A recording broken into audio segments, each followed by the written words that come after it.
Society has made decisions about who it values and who it cares for. Simple. If we wanted to make a different decision about how we value Black and Brown lives, then we would have policy and different infrastructure to account for that.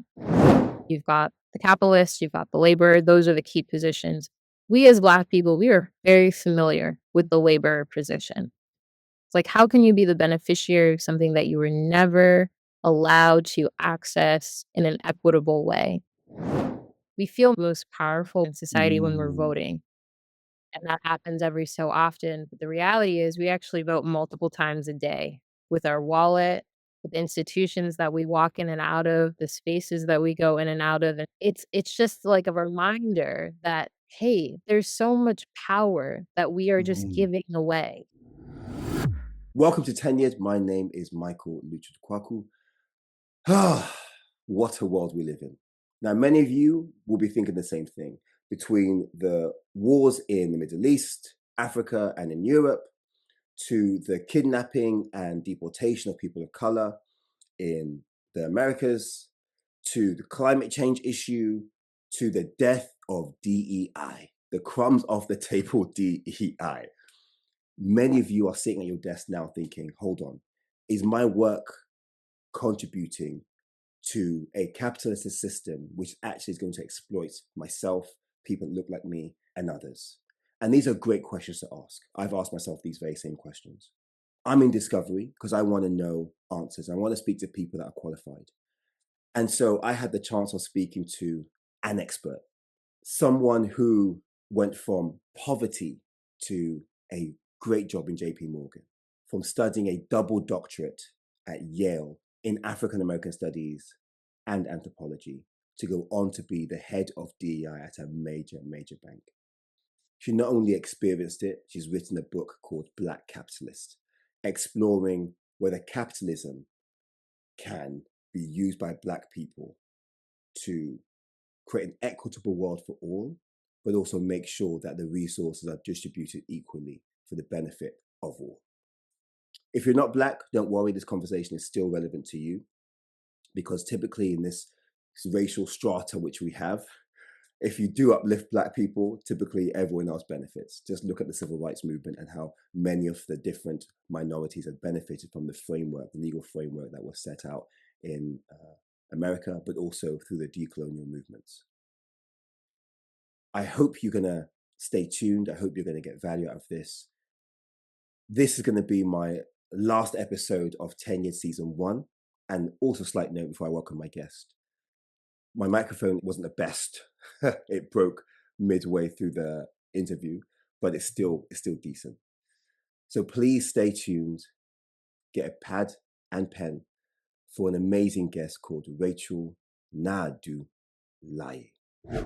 Honestly, thank you for coming to 10 Years. Honestly, I'm so appreciative of having you here. Now, the book is called Black Capitalist. And when I was reading it, I was like, this woman has lived my life. Because number one, we're both Ghanaians. 1.2 is we're both Ghanaians.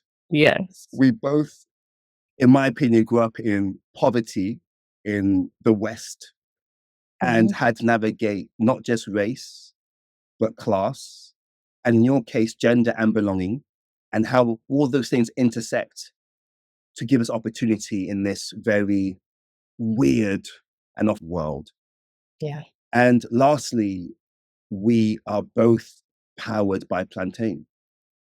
And, I think with those things, I was like, we have to have a conversation. We have to have a conversation. So I wanted to ask you, you've literally, in my opinion, done it all.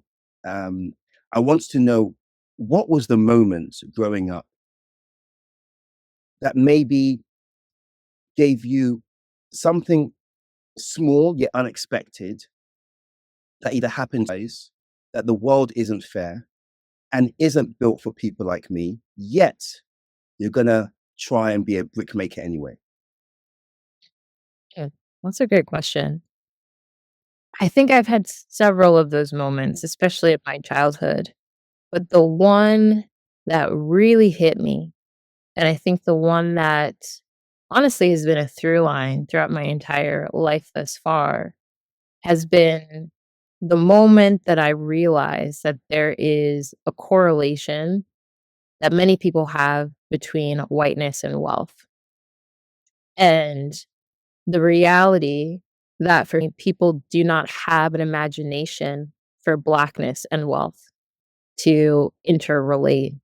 And I learned that just by consequence of, growing up with very little means, but having this like very kind of contradictory experience of being in spaces of profound privilege and elitism. And so, for example, I think one of the earliest examples of this was, my mom through an affordable program offered through the local government, we were able to move into one of those counties in Northern Virginia.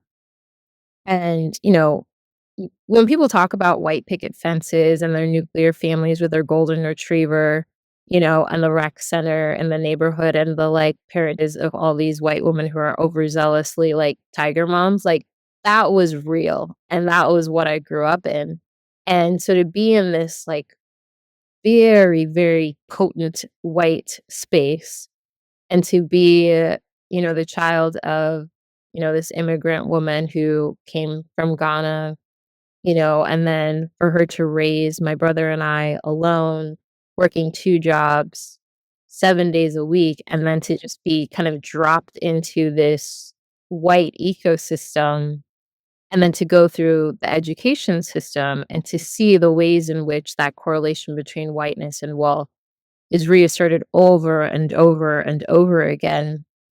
And, how then also some of my peers would make assumptions about my socioeconomic status because they saw me as smart and kind of ruptured for me like, wow, but I'm not wealthy, but I am smart, Yeah. and so that was like the beginning of kind of, the inflection points of then how I would see that compounded year over year, fast forward my experience in boarding school. And we talked about that's another thing that we have in common. Yes. Going to a $60,000 a year boarding school on a full ride scholarship. So I was there on merit, not there on account of my wealth or Mm. my family's wealth. And so there was that kind of fear, but just also the stakes attached to I have to perform in order for my seat to be secured in this place. Fast forward to college, which I did at NYU, and that got recruited to Goldman Sachs, and so just was always finding myself in these spaces and trying to understand, like, how would the paradigm shift if there was a correlation between Blackness and wealth that otherwise just wasn't part of the social narrative or the social architecture that I was a part of in these spaces? Yeah. I mean, you've covered a lot there. And there was a line. What I love most about your book is how you're able to synthesize very complex experiences into 6 or 7 words. And you saying that, for me, what really resonated for me was a line that you said in the book where you said, Blackness is both a racial identity and a social position. And when you said that, it literally was a dawning moment of, oh, wow, this is where the myth of Black excellence comes from, because you cannot be Black mediocre. Because if you're mediocre, you're not going to have any chance at all of going, not up the racial ladder, but just increasing your social position. Yes. For me, connects with the colonial trauma of our parents, my parents, being raised in colonial Ghana. Mhm. Mhm. And what that must have been like to know that actually, however hard you work, however brilliant you are, you can never access institutions built by European colonizers for European colonizers' children. Yep. Yep. And you enter these spaces as final is an act of violence Mhm. because your presence triggers. Mhm. It's like having a thief in your house and you're at work. Yeah. You're at work, he's in your house, the violation you feel. Like, Yes. and then when Yes. the floodgates open, really, what do you indoctrinate your children to be? Mhm. And I was like, wow, this is why they pushed us so hard. Mhm. Mhm. I tell you, every day I live is another day I grow just all the more admiration for my mom. Because, yeah, days, 4:30 a.m. wake up calls, and just the level of discipline and rigor with which she used to raise me, I get it now. Yeah. You know, I get it. Like, well, people will say, oh, race is an American problem, but it's a, well, it's such a bigger thing than that. Because again, it's not just a racial position, blackness, but also a social one. And it's what really then captures the kind of the global phenomenon of othering and blackness as a tool and race used as a tool for othering. And so, yes, America, the very particular way in which we execute that difference and othering, the colonial context and in neo-colonial context, the vestiges of that. And also the ways in which, especially within an American context, there was a time in which Europeans came to this country and they were perceived and treated as Black. But the only difference is they were able to elevate themselves, quote unquote, out of their Black position, their social position, and that's how it was operating in that sense. Whereas our skin is permanent. Yes. And so regardless of where you go, your social position might be operating or its position might be operating. But nevertheless, excellence becomes the tax that's placed on Blackness in order to be that thief Mhm. and to enter these space, and to do so in a way where you are able to keep as much of your process, Yeah. because it then becomes the assault on you, Yeah. Yeah. because of your entry into these spaces that you are supposed to be in. What you just said is absolutely beautiful. And I read a really good book called History of White People by Professor Nell Painter. I think it's Painter. And that book made me understand that there was a hierarchy, and still is, there was and still is a hierarchy of whiteness. And that's why this movie, Sinners, is so powerful, because at the bottom was Irish people in particular. There's a really good comic of the day, I want to say late 1800s in the book, basically a Black person on a scale and a white person on the opposing scale. And Black and Irish people were both dressed terribly, in that cartoon. But the Irish person was just a millimeter above the Black person. I mean, you could almost not see it if you didn't look at the scales. And that taught me a lot, because what it taught me was, oh, actually, whiteness is getting access to resources and citizenship, and Irish people, Jewish people, Italians, Finnish people, who were very, very awkward to put in the hierarchy, had to earn their way into whiteness. And one of the biggest ways they did that was through fighting for America, or Britain, First World War, Second World War. And it's like the blood that was spilt. The problem is that there's this myth that Black people, if we just work hard enough, we will be able to access these resources. As you've said in the book, whiteness only exists, or whiteness makes sense because Blackness is there. But it has to be there, and it has to be solidified. It has to be a permanence in order to Mhm. allow the liquidity or the fluidity of other people to go up the racial hierarchy.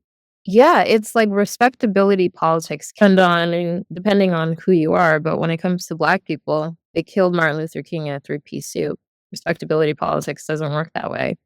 It's interesting because so much of the rhetoric is around, we have these prevailing issues that we're just struggling so hard to figure out. But another way to look at it too is it's quite simple in that society has made decisions about who it values and who it cares for. Simple. If we wanted to make a different decision about how we value Black and brown lives, Yeah. then we would have policy and different infrastructure to account for that. But that's just not the case. And so it's a matter of just reckoning with the honesty of, we decided that structurally, systemically, we don't care about Black people. We don't care about their access to thriving. And the only ways in which we're going to contain that rage, that hate, arguably a neurosis, if you will, is to almost create that like slow drip of resources or moments of access. I think in a lot of ways, DE&I is like a consolation prize. It is by no means the actual win, and so it's like all these different ways in which it's like, okay, how can we appease? But it's all with the understanding that a simple decision was made and is continuing to be reaffirmed over time, that we've just decided. Not until we reckon with that decision and change it, so. Facts. And it's not like we don't have enough wealth in the world. It's a distribution issue and who's worthy of receiving those resources. And so it's a really interesting time now. I know we've spoken already, we've put the world to rights, but I actually want to get into your book because in your book, you have this term, Black capitalist. When I first read it, my toes curled because I was like, we can't be capitalists. Yeah. But yet we all work in corporate companies. A lot of us work in companies that, are based very much in the capitalist system to pay our mortgages. To know, do you think we need a new language? And are we lying to ourselves if we create new terminology? Okay. We absolutely do need a new language. And I think we're lying to ourselves now because of the ways in which we've rinsed or sanitized economy. And I'll give you examples. So we look at hustle culture or even like the soft girl movement, all of us want a soft life. No one wants a struggle life. No one's going to raise their hand and say, I want to be poor. I want to experience poverty, right? But that requires money. That requires a very specific and intentional strategic relationship to capitalism. With you being, or whoever, is in support of this kind of life that they want, having a kind of capitalist orientation around like, how can I create excess resources for myself, my family, my community, etc. And when we think about and talk about ownership, we talk about intergenerational wealth building, creating businesses, being entrepreneurs. That is all an engagement with capitalism. To be an entrepreneur is to be a capitalist. Yeah. And the issue is like we will have all these conversations about how to, secure the bag, but you don't associate that with capitalism in and of itself. That becomes the greatest lie. Because I think part of why your toes curled and why so many people like we still, we judge books by their cover. We're like, ooh, Black capitalist. This is giving Candace Owens. I'm out, It's because, and for so many good, valid reasons, like the history and the legacy of slavery, colonialism, and its impact in our positionality to capitalism as Black people over time. Within capitalism, it's like you've got the capitalist, you've got the laborer. Those are the key positions. We as Black people, we are very familiar with the laborer position. Mm-hmm. And so to even present the idea of someone being Black and having an affinity to, capitalism as their economic presents for many people an identity crisis. It's like, how can you be the beneficiary of something that you were never allowed to access in an equitable way?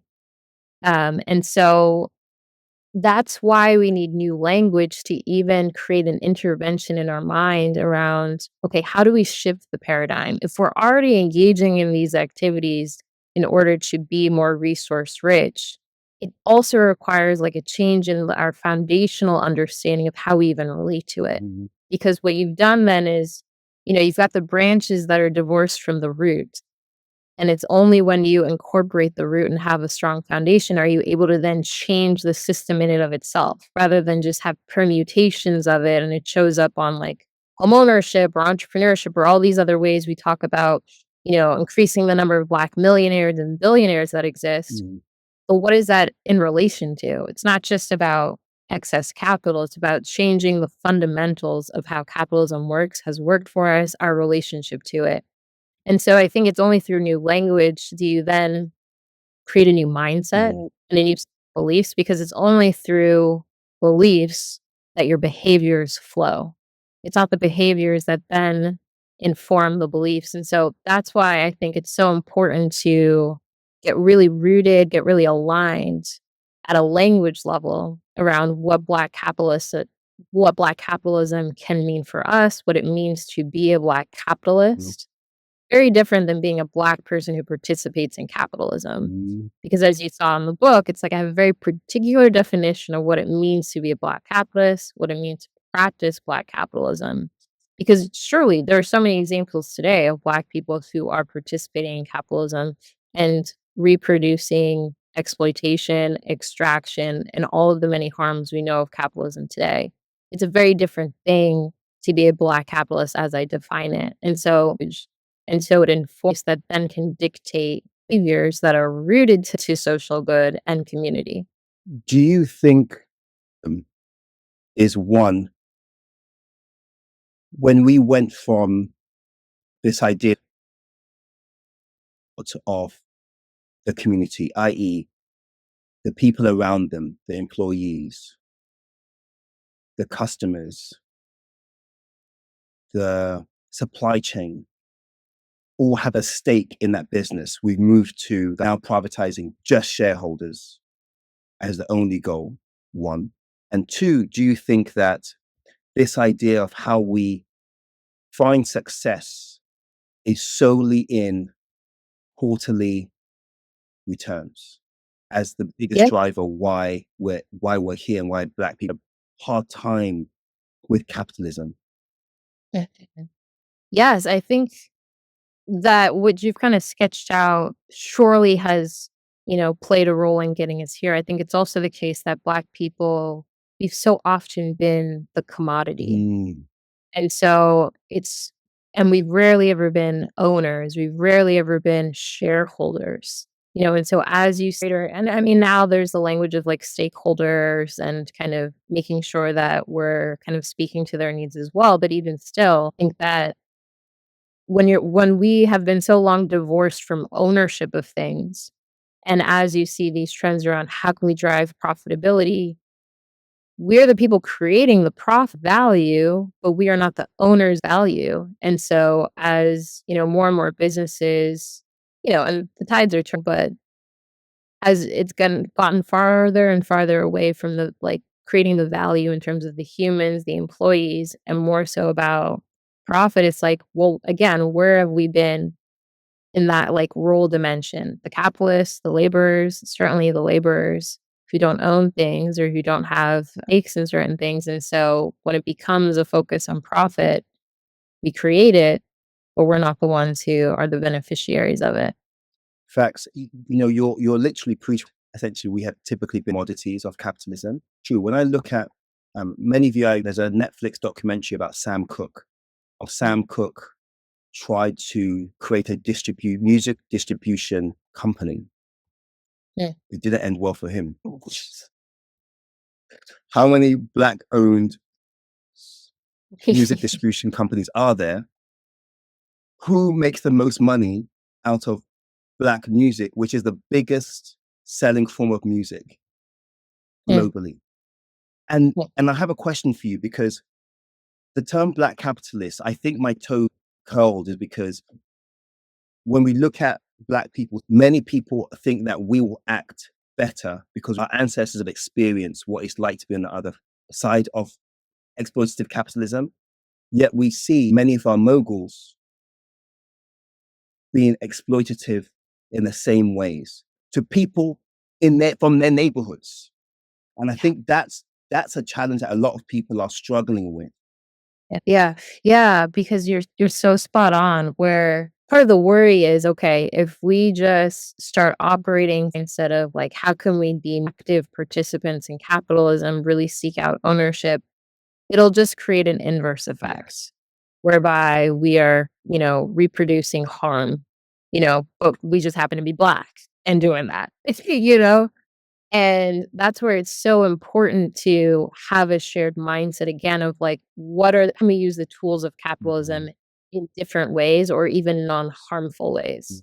And that's really kind of critical in that understanding because, it's the purpose is not to just reproduce harms that we see. And that's why I said there's a difference between being a Black person who participates in capitalism versus being a Black capitalist, as I define it, because you're right. There's so many examples whereby, because capitalism as we know it is predicated on difference, exploitation, and extraction, we don't have a framework for how to do it differently or to use the tools to create new outcomes. We're just going to reproduce what we've seen. And so our behaviors just kind of stack up to our understanding of capitalism as it is today.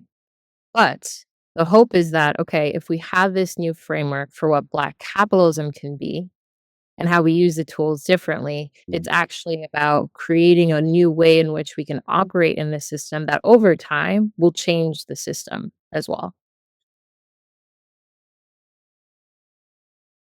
How do we do that? What Mm. rituals do we need as, yes, Black people in the corporate space, but also other people that see the negative externalities, the negative impacts of capitalism affecting rural parts of England, rural parts of Mm. Virginia or Mississippi or Alabama, and saying, wow, this system is not good because there's no accountability when you've got money and power. So what are the rituals that you see that can help us remind us when we pay our mortgages by working in companies, that we may not personally be doing the bad thing, but yet the fact that we're working for these companies, the cumulative effect is that these companies are not being served, these communities are not being served, and these Yeah. companies are making money based on exploitation. Yeah. Yeah. I would say the most important scalable ritual is operating and viewing the world from a community orientation. And so, regardless of the seat that you sit in, if you move with the understanding or even just with the appreciation for the fact that everything that you do, every action you take is in relation to somebody else, and that just ritual of like constantly reminding yourself that and the series of questions that come from that is what really begins to move the needle. And you can have that regardless of whatever seat you're in. So, we're corporate professionals, right? And I work at the biggest bank in the country, JP Morgan Chase. I'm always asking myself, what are the resources that I have accessible to me now that I can share with my community? What are the different entry points wherein I can bring my community into this space to also access resources? Um, I think if you're an entrepreneur, the questions are, how do I create a community, a workplace culture whereby people feel valued for who they are intrinsically, not just based on their output productively? Yeah. How do I ensure that people do not feel exploited? How do I ensure that, I create an environment whereby it doesn't feel like, this kind of experience that just is deflating to people that are there and my employees and my staff.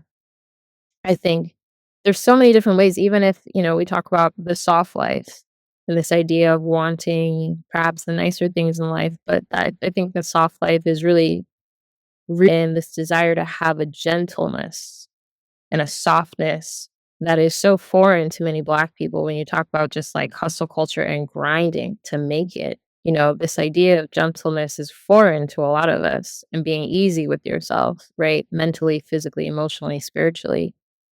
And so, yes, we should take care of ourselves, treat ourselves well, but how do we also share that experience with others in our community as well? I think it's when you have that kind of top of mind sense of community and orientation, one, it ruptures the framework with which we use to understand capitalism today because it produces and nurtures individualism. How can I get what I need for myself in order to sustain myself in relation to community? The buck stops with me, the capitalism that we know. Whereas in this case, it's everything that I do, every action that I take is attached to other people. And then that's where you get to really start to activate that kind of social good that I talk about, which is paramount to Black capitalist orientation, a practice of Black capitalism as well, just securing the bag, securing the people, as I say as well. And so I think that's just a fundamental ritual. I think also for me being a person of faith, We talk about the principles of loving your neighbor and all the many ways you can do that. And that's why I said it's a simple thing. We decided long ago who we value, because if you truly love someone, even without knowing them, you appreciate their intrinsic value. And it's not okay in your mind that I can live and have access to my basic needs, but the person next to me is living on the street. That's not okay. And so you're a person of faith or not, being in community means that you that everything that you have access to, other people should as well at a fundamental. And so I think that's just a really powerful mindset. That's a ritual that then changes the set of behaviors that you have. Because again, it's like, behaviors are produced by belief. I often watch a lot of YouTube philosophy lectures, and there's a professor called Professor Lewis Gordon who teaches philosophy at University of Connecticut. And he said something which I was like, wow, so profound. He said, for society to thrive, one must act in the interest of people they will never, ever meet. And I feel that what capitalism in its current form makes us use and think of and exploit as many things as possible for the now and justify it with things like living the soft life or dreams like living the soft life. And it brings me back to this whole Drake versus Kendrick beef. I'm a Kendrick fan. And Kendrick said in Euphoria that basically, your music pacifies people. Ooh, And I remember watching a right. TED talk. It was a white gentleman saying there's no other form of music that justifies Black death and it justifies and encourages and profits off Black death like the current music industry. And what Kendrick was saying was that, especially if you listen to his last album, he said a line, the noble person that goes to work and prays like they're supposed to, they just work in the system and that's how they're supposed to. But the system is a killer and their job is the case. And this idea of, number one, I'm just doing my job without any forethought of how do I use my position, my privilege to open doors or to help heal? Or how do I encourage my senior exec team to take in consideration the lone voice who's impacted by this company decision, but doesn't have a voice in this room? Like, it's our responsibility to try and experience those cultures, those. Go ahead, please, Yes. please. I was just going to say quickly, I think that shift is what allows us to really feel like we are active agents and have Ooh. agency in this thing that otherwise feels like this behemoth, right? Capitalism, it's hard to define sometimes. It's so close we can't even see it. So it can feel deflating. It's like, oh, I'm just, a bot in the engine and it is what it is. We resign ourselves. But the reality is, for so many of us, we feel most agentic, most powerful within our position in society when we're Mm. voting. And that happens every so often. But the reality is, we actually vote multiple times a day with our wallet, with institutions that we walk in and out of, the spaces that we go in and out of. And it's just like a reminder that, hey, there's so much power that we are just Mm. giving away. And I have power exponentially when I do it in community. You've laid out the fact that we must be conscious that we vote every day. So I guess with that currency, with that ballot, how do you envision us designing a system that doesn't require someone else to suffer? Yeah. I think that there's so many ways in which Mhm. it gets done, because the reality, capitalism is this pie, right? And we all have a slice of the pie.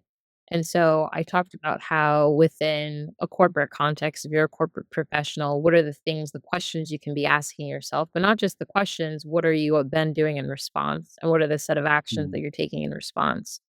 And whether it be in the private sector, public sector, government, local government, making sure that all of those pieces, all of the areas in which we find ourselves, because we Black people, we are everywhere, are working with this unified mindset to then create those new outcomes. It's not going to be this singular thing that happens within corporate spaces that then creates this transformational change. No, it's everyone has a part to play in it because, again, just like anything in community, everybody's got to get their Yes. skin in the game, and I think when you have that partnership that then scales to the level of local government, city government, national, global, that's when you really start to create change. One example that I think is so powerful that I love, Sam Goodell. I'm not Yeah. sure if you're Yes. familiar with him. Yeah.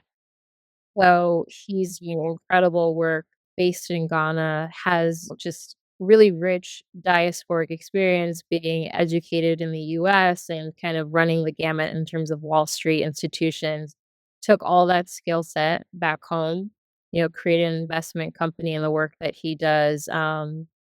Really thinking about investing with the focus on creating value for the Mhm. African customer and for the person, but really doing it at scale. I think he being a Pan-African, he always says that, when you think about, say, Ghana negotiating, at the world stage or at the European Union, you just have Ghana's GDP, the number of people negotiating at a level where the numbers that it's putting up are perhaps quite small or arguably insubstantial.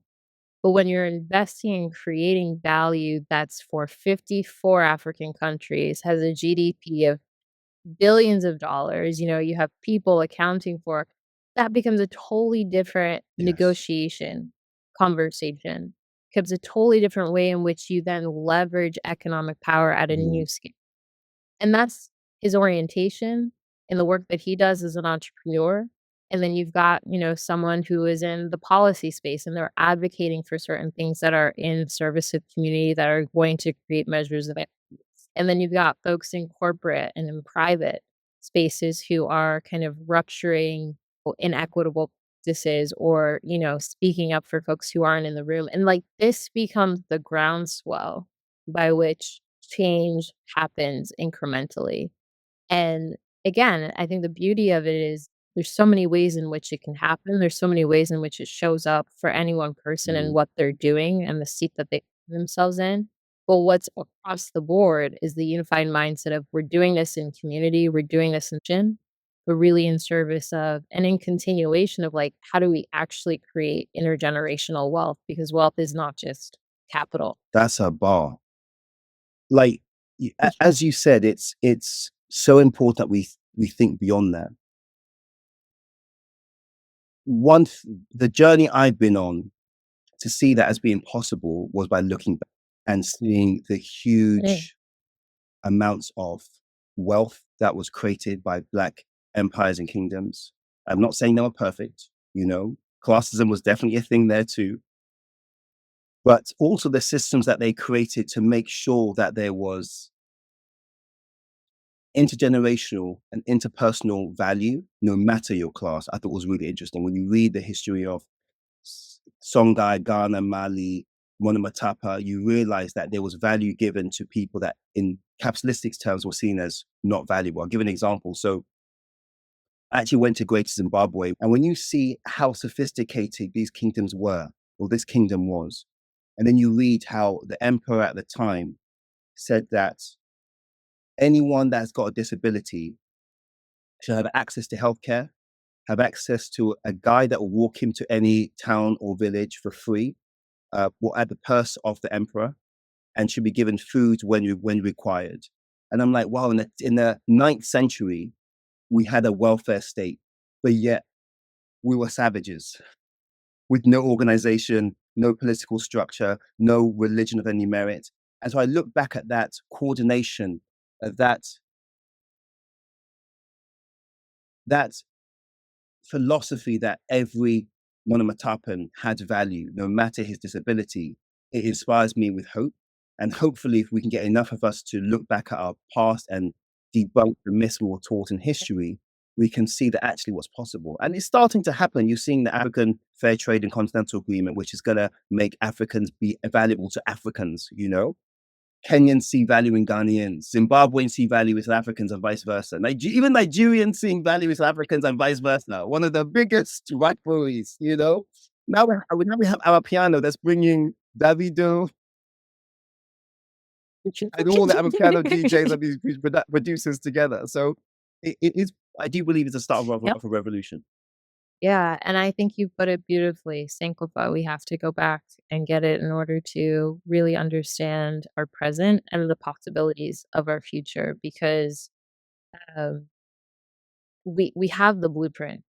We've seen how we Yes. can do this. We've seen how we can create a baseline of thriving where people's needs are met and to do it in a way that is not harmful also. And so I think the past, the evidence that we have of the present can really, create the path for the future. It's not impossible.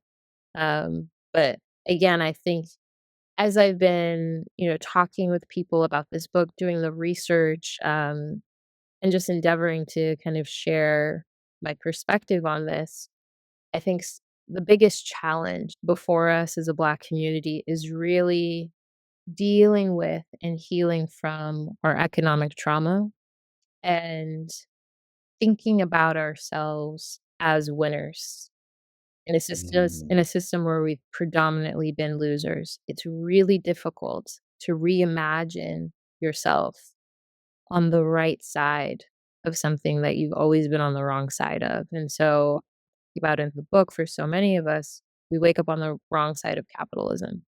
And to imagine what it would mean and would look like for all of us to get on that right side together, it takes a lot.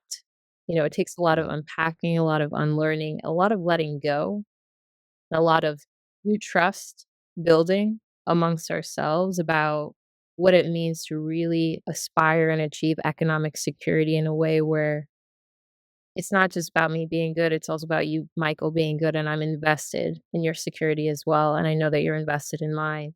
Um, and so, yeah, we can look to our past as a way to usher us forward. That's beautiful. That's beautiful. The last question I have for you is your future daughter, if she were to ask you, what does being a Black capitalist mean in one sentence while you're braiding her hair, what do you whisper into her ear? I think to say that to my daughter, it is to love yourself and to love others and to have your actions reflect the love that you have for yourself and for others. Um, and I think that really that's the distillation of it, because to love yourself is to aspire to achieve the things, provide a life of thriving and access to new experiences, to cultivate your creativity, your ideas. And that all requires resource and infrastructure and community to do that. But then to also leave plenty of space to want that and desire it for somebody else. Comes back to what I call radical love. Mm. It is the ability to love despite. And that after that despite is 3 dots. I find that one of the problems in the world is we all want to have immediate justice. We all want to have things now. Mm. And often we don't understand that when we act in anger, when we act in hate, when we act in revenge, it just creates the cycle and then prolongs it and then institutionalizes the cycle. And I see so many conflicts around the world based on myths thousands of years ago. Mhm. People of the same religion fighting because of a myth that happened thousands of years ago. And it's that idea of as you talk about is something that I believe is why religions were created in the first place, Mm. to remind us that the most difficult thing to do is to love, even when we feel wronged. That is what God is. Mhm. I love it. When's your book out? It is out June 10th. The countdown is on. And it has been a marathon. Woo! I'm gonna walk to a Black-owned bookstore. I'm gonna purchase my book. I'm gonna see it on a bookshelf somewhere, and it's gonna be a moment. I'm gonna have a moment. We are so proud of you because I have a few friends that have written books, both Ghanaians actually, Kojo Koram and Afua Hirsch. She's written 2 books. And it's interesting to see how much writing a book gives you, but also takes from you. Yes. Yes. I had no idea. I had no idea. I thought, and I've been at this for years because books is the final version, the final draft, if you will, of my dissertation, which I started back in 2017. The book is done and the manuscript is written. But this is like the fun part where now I get to be in conversation. The ideas become real, they become like touchable, when I talk with you and about actually action this. How do we create the strategy for it and, you know, change really that correlation around Blackness and wealth, as I mentioned. Incredible. I think my last reflections of being a Black capitalist isn't the end game. It's just a new way to ask a very old question, which is, can we all win without losing each other? Because again, having studied African history, it's like me screaming at the past saying, don't do that. Because the temptation is so real when you have wealth and power to try and immortalize it forever. Yeah. Yeah. So I really hope rich and famous people read your book, because it really opens a question and it makes people start to value that when you look at a person, you're looking at possibility. But it's for all of us to water, to prune, to nurture, to plant every seedling with the vision that they can grow into, as Ghanaians say, a mighty oak. Yes. I start the book with one of my favorite Bible verses. The good man leaves an inheritance to his children's children. And the sinner's wealth is laid up for the righteous. And so those are my parting words. We have to keep that in mind.